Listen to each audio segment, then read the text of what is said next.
All right. Good morning or afternoon, depending on where you are right now. And welcome to this RMS Support Center Brown Bag. Today we will be discussing patch 407. If you have any questions regarding what we review today, please feel free to type that question into the Q&A section of this WebEx. We do have some RMS Support Center folks on standby to take care of those. And let's get started. All right, so here are the topics we will review today. First up, we'll look at some updates and fixes to document packages, specifically as it relates to PCF in document packages as well. We'll look at the submittals areas in RMS to include specifically the transmittal log. Then we'll jump into some a couple of updates and fixes to some reports. And finally, we'll look at an update to the import submittals capabilities available in RMS. Okay, first up are a couple of quick updates that have been made to document packages in RMS, starting with the allowable file size for documents uploaded into these document packages. The current file size allowed is 250 megabytes, but that has been increased to 500 megabytes. And here we're just showing the pop-ups that will show if you try to add a file too large. Next is another quick update to the document package edit view. So to clarify which information belongs to the individual document or file versus the entire document package, section headers have been added to the screen, as you can see here, for the individual file information and the document package information. So we just added those separators there to clarify which information belongs to what kind of item. And we'll be able to see that in the application whenever I get into the demos for this presentation later. So next, still in document packages, but specifically as it relates to primary document selection, there has been an update to this column. In some areas within government mode where documents are automatically generated, users will now be able to select which document to be marked as the primary document for the document package. So if you did not already know, the primary column here is used to signify which version of the document is the most current recent version of that document. And now that is editable, so let's take a look at how to do that in the application. So here I have a contract pulled up and we are in patch 407, the upcoming release. And so I'll start by going into the progress payment module, and we already have a payment awaiting us here. So I'll go in there. An invoice date has been received, or has been entered, excuse me. And just for the sake of this test, I'll go ahead and select this total allowed earnings for this pay period. No errors here. And when I click on this ENG93 completed box, we'll go ahead and navigate to the document package. And as we can see in the prompt pay certificate, if we were to have another file that needed to go in here, we could specify which one of those is actually the primary document. And then here in the ENG93 document package, if we were to go back and uncheck yes, and recheck this button, say if you needed to make some corrections and then recheck the ENG93 completed box, you'll see we have two versions here. And the primary selection will automatically default to the latest version, but let's say that's still not the correct one and it's actually the previous one that's correct. We could go ahead and select that as the primary document. Another area where this has been updated is going to be in the RFI module. So if we go into a completed RFI and go over to the government response tab, we'll see that this RFI has in fact been completed by checking that checkbox. And if we go into the document package, we can see that the generated documents from selecting and deselecting that checkbox, do have the capability to select whichever is the primary version of the document. This document up here has been added to the document package, so since it was not automatically generated by RMS, we can't choose that one, but the automatically generated documents, like I said, from RMS, you'll be able to select the primary document for that in progress payments, RFIs, and I think the other place where that's going to be is in the QA daily report, which I'll review later because we do have some updates to that area as well. So once we get to that demo, we'll be able to see where you can select the primary version of those documents there. Next up is another update to the document package screens. This update is going to be, and the next one, the next few actually, are going to be related to PCF specifically. So here, that update is going to be the addition of the PCF container column as shown on the bottom screenshot. In government mode, the PCF container column will now display for documents within document packages.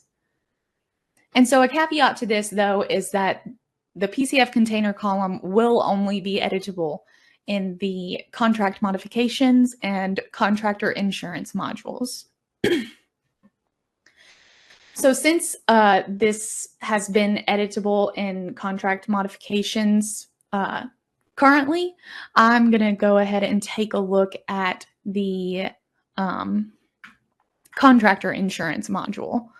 So in the past, the SF1413 was getting sent to the wrong PCF cabinet. All contractor insurance documents were being sent to the same PCF cabinet rather than the different ones as they were supposed to. And so that would cause a user to have to go in and manually move the SF1413 to the correct cabinet. And so this has been simplified now with the ability to select the PCF container within the document package. So here we have a document package ready. And as we can see, this PCF container column has been updated to where you can select the insurance certificates PCF container or the statement and acknowledgement SF1413 PCF container. So we've just tried to simplify that with this update and not cause anyone to have to go in and manually move that document to the correct PCF cabinet. Another thing to mention here real quick is, as you can see, these are both saying insurance certificates. When you add a document here, it's going to automatically default to, let me go ahead and add one here. It's going to automatically default to insurance certificates. So as you can see, it's going to default there, but like I said, you'll be able to change that. Another PCF related update to document packages is a rework of the PCF statuses shown for both just documents and also document packages. So as we can see on the screen, this is the current version, both of these at the top. And this is in the new release, the upcoming release. We've just tried to simplify how these statuses show, just to clarify what is actually being said about the document or the document package. So I'll get into production, the current release, and then I'll also show the upcoming release so that we can see the differences between the two instances statuses. So here is production. As we can see, that's patch 399. And for the individual documents, I'll go into the contract file and I'll do the same in the same contract, only in the upcoming release. So just real quick, I'll click in here and show all of the statuses that are going to be shown for the documents in this contract file if I were to expand all of them. So here are the current statuses for documents. And I'll pull in the upcoming release here, get out of that. And here's the same contract, just the patch 407. And as you can see, they are different in the upcoming release. And now we'll look at document packages. So for the document packages, I'll go to the QA daily reports. to show the current statuses. So these are the document package statuses that are currently available to display in production. And then in the upcoming release, patch 407 again, we'll see that those statuses have been updated for document packages as well.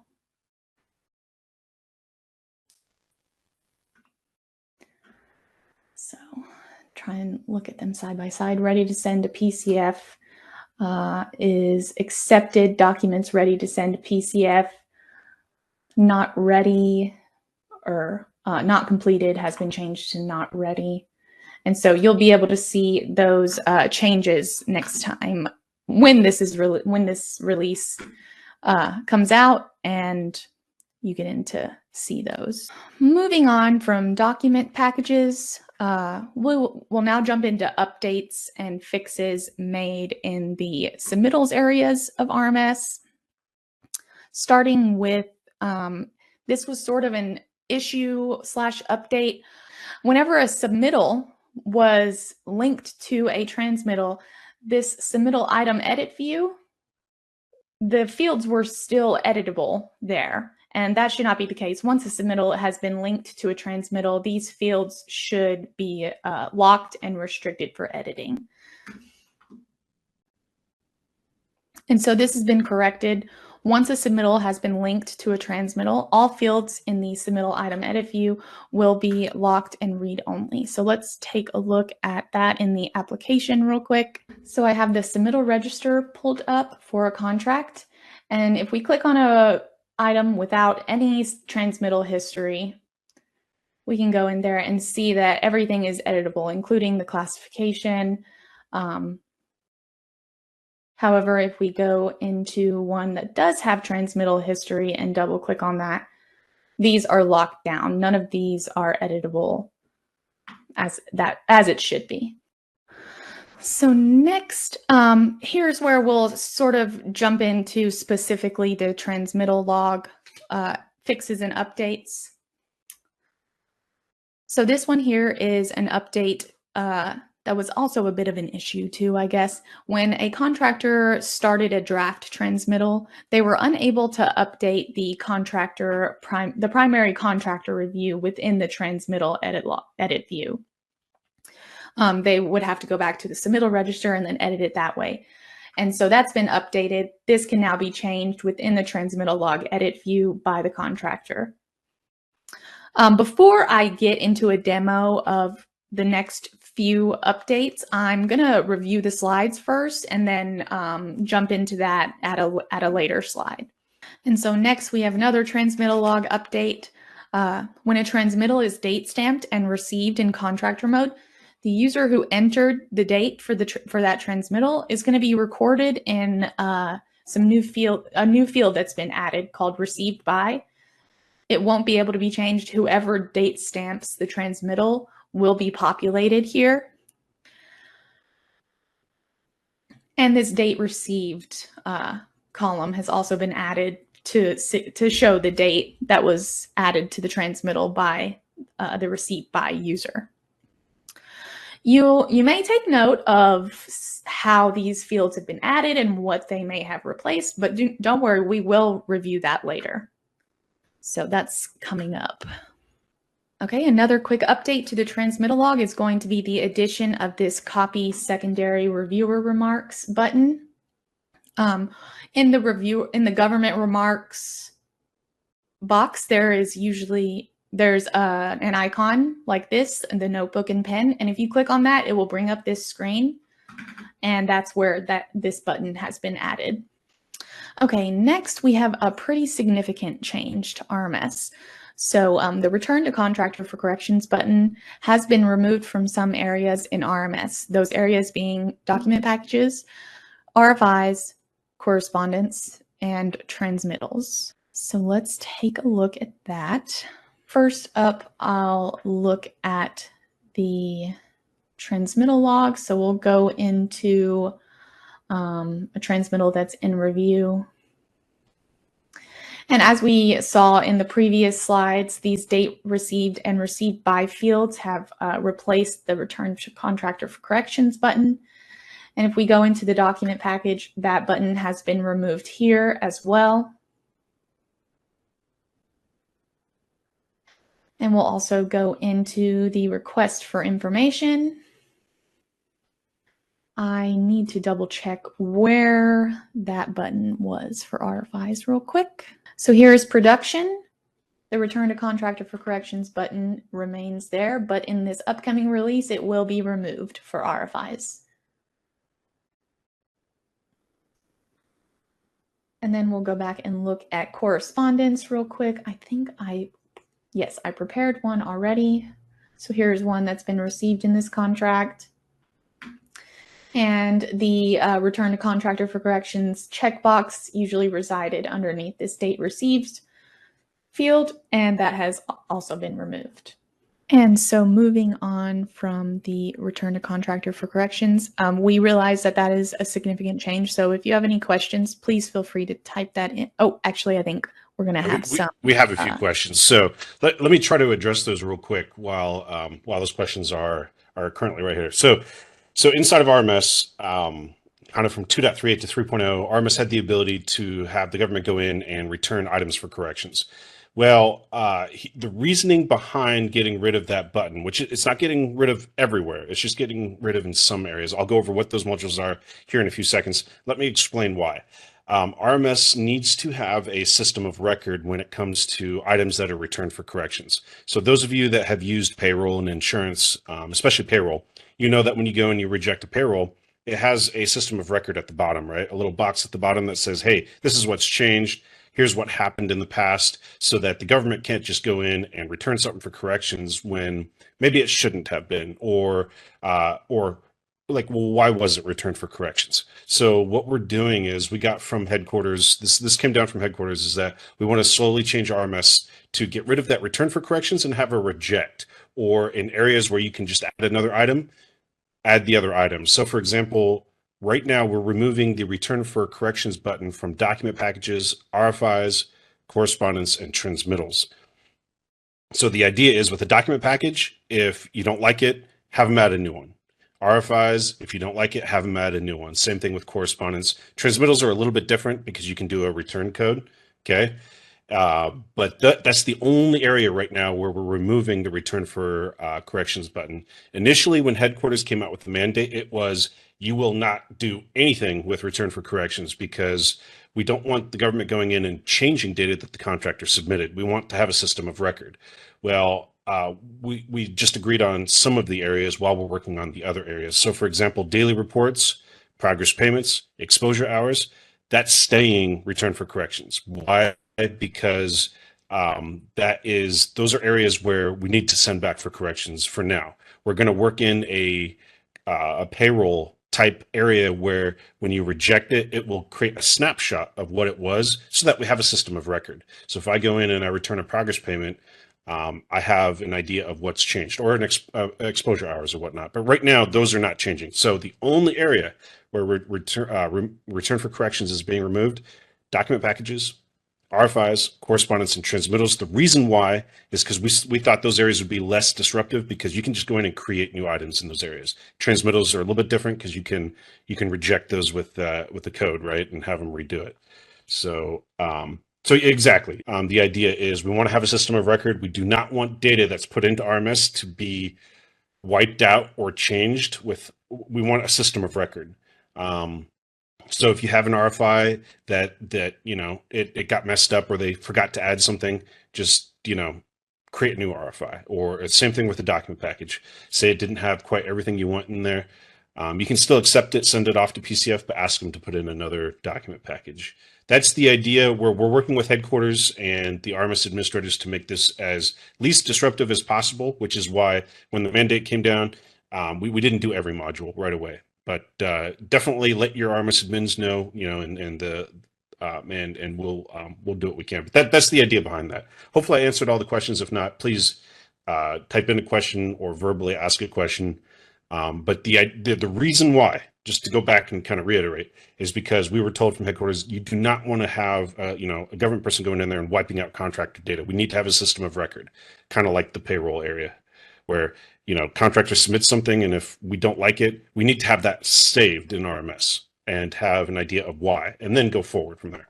So if you have any further questions, we will open the floor up for discussion at the end of this presentation as well. But until then, go ahead and add those questions to the Q&A section, as I mentioned earlier. Now here we have a change to how transmittals are completed.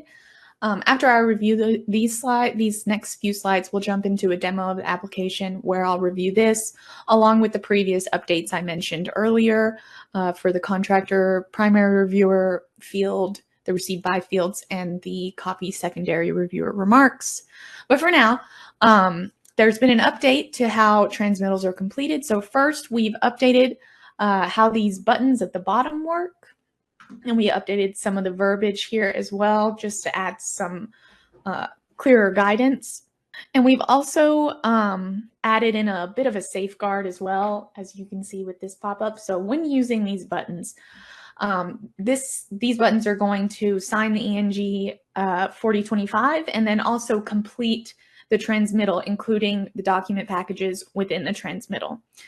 So however, if RMS notices that some documents in the transmittal, whether that be in the document package for the attachments on the submittal or a document package that contains the 4025 or any additional document packages added, if RMS notices there are documents left unsigned, this pop-up will come up just letting the user know about that. And if you need to go back in and sign those, just click no, and then go back in, sign all of the documents you need to sign. And then when you click on these buttons later, you won't get that pop-up. So if you're okay with some documents being left unsigned, you can click this yes button. And if you do in contractor mode, it's going to sign the ENG 4025, and then it's also going to submit the document packages to the government for review. And then if the yes button is clicked in this pop-up, again, if you're okay with leaving documents unsigned in government mode, you can click that yes button. It will sign the ENG 4025 and complete all of the document packages for the transmittal as well. So they'll all be changed to these new PCF statuses. So let's take a look at that in the application real quick as well. I'll start out in contractor mode and go to a draft transmittal that I've already started here. So as we can see, we can double click in this field to set up a contractor reviewer. So I'll go ahead and add that here. And I've added attachments to the submittal itself. However, I have not signed them. So all of these are left unsigned. And so if I try and complete the transmittal and send it to the government, as you can see, I get that same pop-up that was shown in the slides. So I'll go in and sign these real quick, both of these.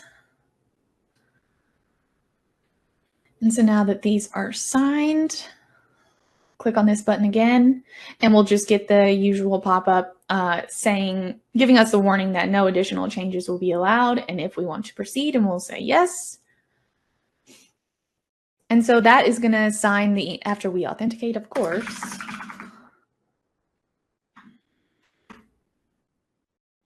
So after we complete that process, if we go in here, we can already see that these have changed to in review, even though we did not click that submit for review button.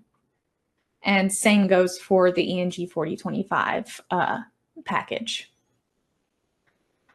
So now I will go and receive the transmittal in government mode. So here is where we're going to see that date received and received by field filled in. So if I go in and select this date, it will, of course, move to transmittals in review. And if we click on that, we can see that that is, in fact, my name. I have received this transmittal. This is the date I put, and it's going to populate me here. And as we can see, we can't change that. However, if this date were changed by someone else, that would populate that user here. And so for the copy secondary reviewer remarks button, for the government reviewer remarks to contractor, we can click on that. And if there are any secondary reviewer remarks that we'd like to copy, we can click on this button. And there are no secondary reviewer remarks in this transmittal, so it will let you know about that. But if there were secondary reviewer remarks available, they would be copied straight into here. All right, and same for these complete buttons down here. I'll go ahead and add a QA code. And so if I just go ahead and try and click on this button, it's going to complete the document packages and accept those, and also sign the ENG 4025. As we can see, I signed it. And the status have all changed. We didn't have to go into the document package and also complete the document package. That one button does that for you and gives the proper safeguards if something needs to be signed. So if you have any questions, please feel free to type those into the Q&A section. And now moving on from the submittals and transmittal log updates and fixes, we'll now look at the report updates and fixes, starting with an update to the QA, QC, and Dredge report screens.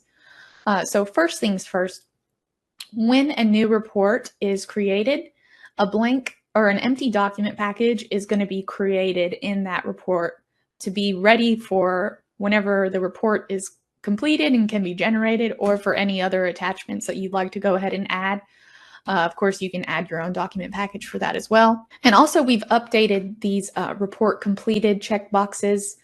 Right here, we just show the QA report, but whichever report you're working in is going to be listed here. So it will say generate QC report or Dredge report or QA report in document package.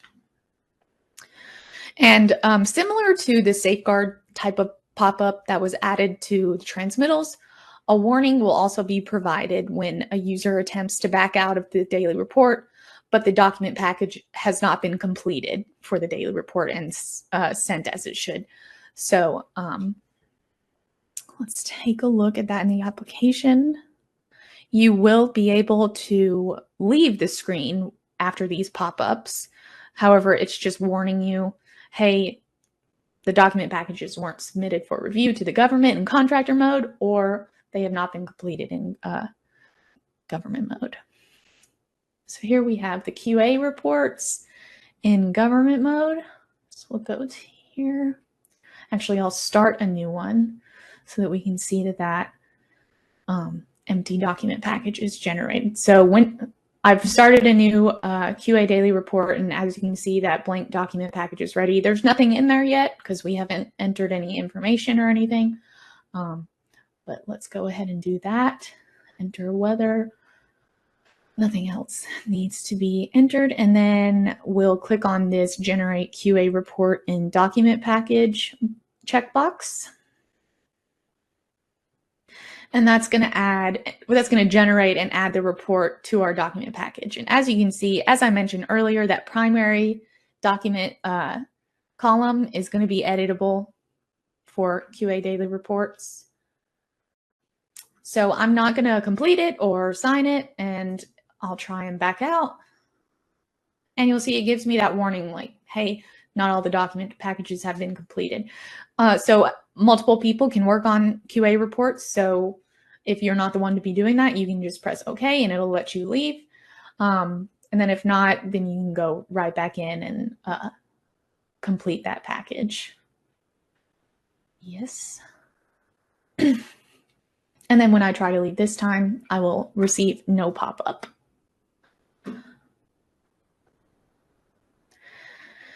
And I'll also go into contractor mode to show the QC and Dredge report. So I'll add a QC report.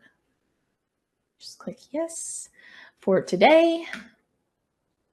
And as we can see, a new empty document package has been created. It is blank for now until we add some data.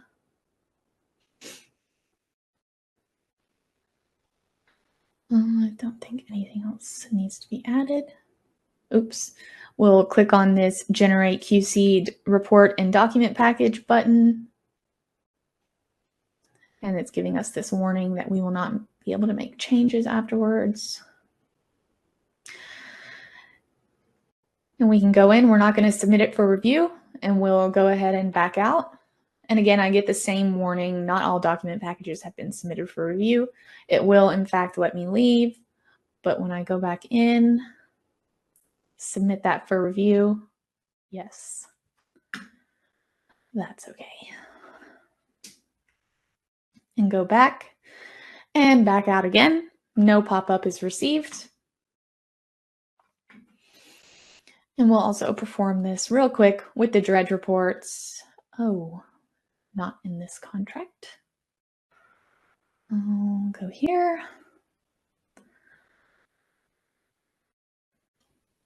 Go to a Dredge report, add one for today, and choose this one. Never mind. Sorry, 1 second.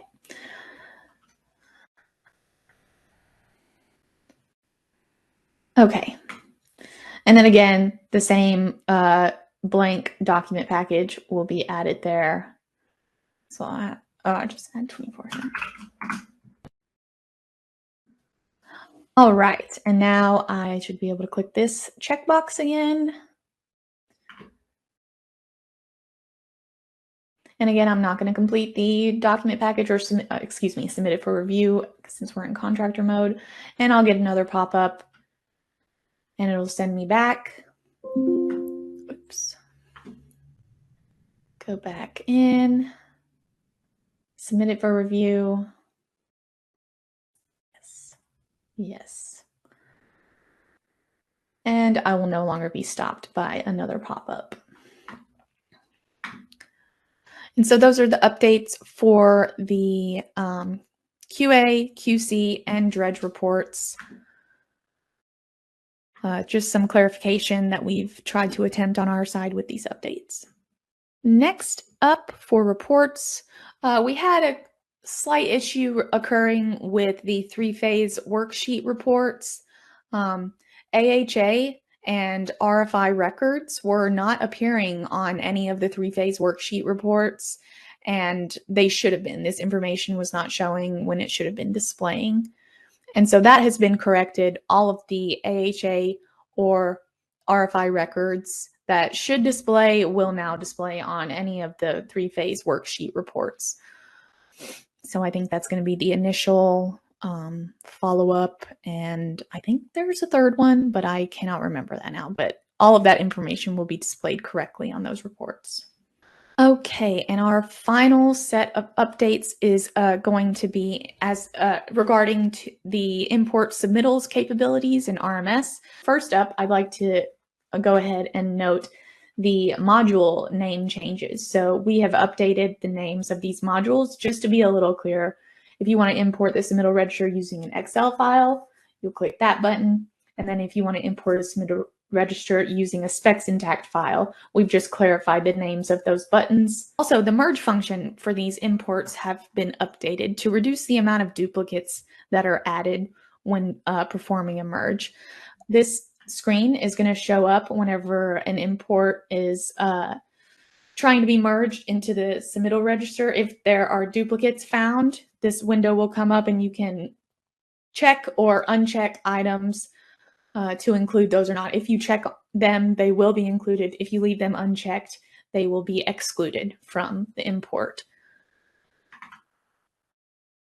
Additionally, another update is that all submittal imports will now have to be accepted by the government. So you'll have to request acceptance for the import for both the Excel and specs intact import submittals, similar to the SDEF import.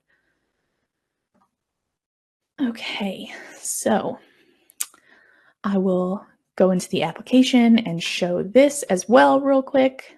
So I have contractor mode pulled up.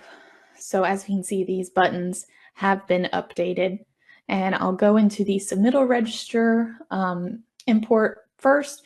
So also this screen for the import submittals using the Excel file has changed to be more closely related to the specs intact. This screen has not changed too much, but we tried to align the two and make them both the same. So here I have a file ready to be requested for acceptance to import. And as you can see, that they can be rejected now as well. And then we'll go ahead and request acceptance from the government to import and go into the government mode. Oops, wrong one. Import submittal register Excel. And so this is the one that was being requested to import. And as the government, we can approve this request to import. This replace register button is only going to be available to office and district admin, so please take note of that. But if I select merge into register, we'll see down here that we do have some duplicates. And to take care of those, we'll click on this import data as shown. And then yes, I am okay with this. This is a significant change, so please be sure that it should be made. And here are the submittal item duplicates that RMS found. So if you don't want to include an item, simply check the box and it will not be imported or duplicated. Click OK. And we left out 2, 3, I think. So those should all be imported, excluding the items that we did not select. And so for the specs intact, let's go in and look at that one as well. So here we've got an import that was rejected. So I'll go ahead and add in another one. Oops, can't do it that way. Here we go. We'll look it over and request acceptance to import.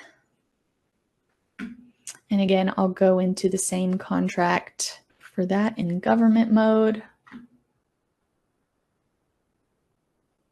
See what they sent. Acceptance requested, so we'll go in there. And we'll approve the request to import. Again, this is only going to be available for full office and district administrators, but we'll select to merge into the register. And here are duplicates listed down here. And to take care of those, import data is shown. Yes, we are okay with the effects. And it's going to show us that same window here where we can select or leave unselected the items that we do not wish to include. So we'll leave that one, and probably not the project schedule. Maybe a narrative report can be left out. And then we'll press OK. And then it'll give us the confirmation that our import completed.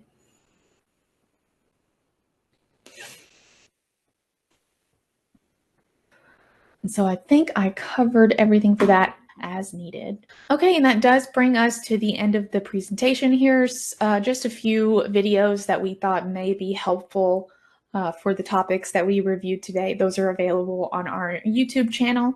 This training was also recorded, and once it's been scrubbed for review and all that, it will also be posted to the RMS YouTube channel. We also have our help desk information listed down here. If you'd like to put in a ticket, you can either follow this link here or call this number and get tickets submitted that way. And then we also have the KM portal link down here. Okay, and this concludes our brown bag presentation, and we will open up the floor for any discussions or questions that can be held right now. I had questions on this import. Actually a couple of questions. First one, I mean, you went over, so the contractor has to submit for acceptance. We currently have the ability to load from the government side. Does that remain in effect? And then Yes. are we going to have to accept our own and then import? Is that how that's going to work? Yeah, it's going to work exactly like the SDEF. So just like in the SDEF file where you can upload it, you have to click that extra button to accept it before you can actually import it as well. Okay, and then the second thing was I didn't quite understand why district admins had to be the ones accepting it, or did I just misunderstand what you were trying to say? Yeah, no. The district admins don't have to accept it. It's any government user that has access to the particular contract can go in, well, access to the contract and access to the imports. They can go in and they can accept it. The thing that is limited to district admins only is the replace register, as Haley is showing on her screen right now. And the reason the replace register is limited to district admins is too many people were replacing their submittal registers and completely blowing out all of their submittal items and the transmittal log that was already sent to the government. Because what happens when you replace is it gets rid of everything in the submittal tab. So that's why we want to make sure that there's an extra check in there that should be used unless needed. So for the other users, that's dictated by the, I guess, the contract user access role. There's a checkbox for that, right? I don't believe there's an explicit checkbox, but as long as they have access, I believe they need permissions on the submittal log. They need read and write, and then they would need permissions, I think, under import. They would also need read and write. Okay. Got it. Thank you. You're very welcome. And like I said, the reason that the merge now has these duplicates is to prevent why people were using the replace in the first place, because they would load up like 1,500 and then they need added 300 more. And then there's like 1,500 plus 300, but now they have 1,500 that are duplicates. They didn't want that. So we wanted to prevent issues by saying, hey, don't import these ones that are duplicates, but import the new ones. That's all. Any other questions?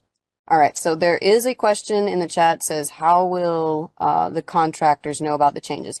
So the contractors training is up to each government district because each district does things a little bit differently. Also, each contract does things a little bit differently. So we do not host any training for the contractors. We leave that to the government. If a contractor contacts us, all we can tell them is how RMS is used, not how the district wants it to be used. All right, let me see. Is there anything else? Also, they do have access to our release notes on the website, so they'll be able to, if they want, go there and see the changes that we've made. And yes, we are recording this training, and it will be available within about a week's time on our website, on our YouTube channel. And no, the brown bag sessions do not go out to the contractors because they are focused mostly on government. And for the release, the plan for the release is to be released later this week. I think that's everything. Could you go to that slide 12 on the review due? Am I just interpreting that wrong? Is that grayed out now on the review due date? You are correct. That is grayed out right now. And it was editable before, I believe, or it currently is. Currently, yeah, it's editable, but right now, what it's getting ready to change to is it's an automatically set date based off of how the contract is set up in the transmittal item itself. Yeah, so when it does right now, it pulls that initial date in there, but you know, by blocking it, it kind of ties our hands a little bit. You know, because our people that are going in there, they can either bring that date forward if they know they have to do it sooner, or if they're, you know, knowledgeable about their schedule, they can push it back a little bit. So you're really tying our hands when you're doing that. And we're getting that initial information from the contract setup from that initial load anyways. So I really disagree with that, blocking that on us. We were directed to do it this way. So what we would like, if you would submit a support ticket, we can go ahead and bring this up to the TMO to discuss to see if we can get that back to being editable. I mean, keep the initial load based on the contract setup, but you're really tying our hands. Yeah. So we've got certain items in, according to the Unified Guide specs, like BAS control submittals. There's certain submittals that we have an additional 15 days, which we can't differentiate in, and that's where we use that date to be able to change it as well. Okay, so we will need to open this up for further discussion to see what kind of changes we can make with it. Unfortunately, with this release, it's so close to being pushed out that there's nothing that we can do at this point in time. So, please submit a support ticket. The more people that submit a support ticket, the more response back and the quicker we'll be able to get it worked on, okay? For those of you that have already submitted a support ticket before, you can simply email us. If you need that email address, I can, it's really hard. You can email me at my USACE email, Jen McGugan. You'll be able to find me, send it to me, and I'll give you the address. But otherwise, you can give us a call at 442-333-1011, and we will submit the ticket for you. All you have to do is give us the information. We'll pop it in there, and we'll go from there. And we will bring this up with the TMO as well to make sure that they're aware of your concerns. Any other questions or concerns? The variations. So the question originally was about the variations. I assume you were talking about for the classification being changed if it's a variation. It was the same topic. Okay. We had some that had variances where they get that extra 15 days. And we had tried okay. everything in Okay. our darndest to get it to stay with, going from 30 days to 44, and it just wouldn't stick. So not having that ability to change, we've even tried changing it in submittal assignments. Changing that particular submittal to be 44 days, and it still doesn't stay. It switches back to the default of 30. So one thing that you can do for a workaround until we let that be editable is you can just change the date received to calculate out the way it needs to be. So if it needs to be an extra 15 days, just change the receive date based off of that extra 15 days. That being said, for your variations issue, if that's not working, please submit a support ticket so we can go ahead and look into that and make sure it's working like it's supposed to, because it should be working. I have one open. I'll go back and look at it then, because I vaguely remember that. And I'll check the status for you and get back to you shortly, okay? Thank you. Let's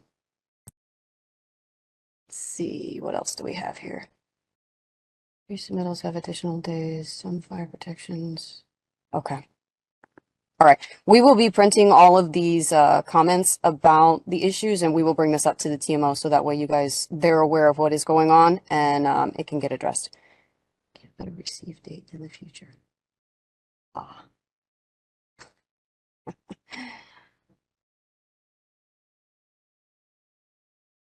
Okay, so that workaround's not going to work if you need to put it into the future. So please submit a support ticket. We'll go ahead and bring this up with the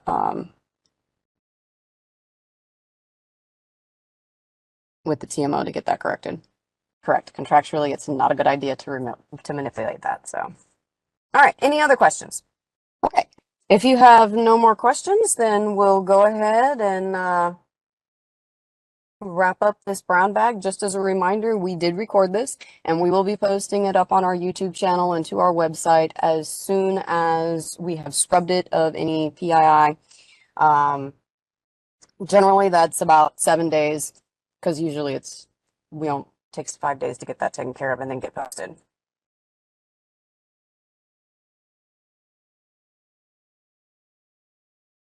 All right. Well, thank you so much for joining us, and we wish you a wonderful day, and we'll see you on the next one.